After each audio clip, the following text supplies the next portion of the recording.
सर्वांना क्रांतिकारी जय भीम, जय शिवराय, नमो बुद्धाय। तर आज आहे डॉक्टर बाबासाहेब आंबेडकर यांच्या जयंतीनिमित्त, जयंती ही 135वी आहे। त्या जयंतीनिमित्त मी तुम्हा सर्वांना मंगलमय शुभेच्छा देते।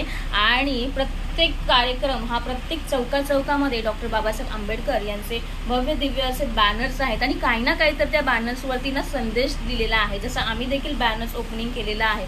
इतका छान असा कार्यक्रम झाला होता त्या दिवशी पण खूप सुंदर। पण आणखीन एक गोष्ट सांगायला आवडेल मला की आपल्या ऐरोली नाका समतानगर या ठिकाणी बौद्धजन पंचायत समिती शाखा क्रमांक 554च्या अंतर्गत पंचशील महिला मंडळ, सम्यक विचार संघ आणि बाल विकास समिती या चारही संघटनेच्या वतीने हा डॉक्टर बाबासाहेब आंबेडकर यांची जयंती सालाबादप्रमाणे 2 दिवस आपण सेलिब्रेट करणार आहोत। तर 2 दिवसांचा कार्यक्रम आहे आपल्या ऐरोली या ठिकाणी। तर आम्ही तर चाललोच आहोत, त्या निमित्ताने तुम्ही देखील या आणि या कार्यक्रमाची शोभा वाढवा। जय भीम, नमो बुद्धाय।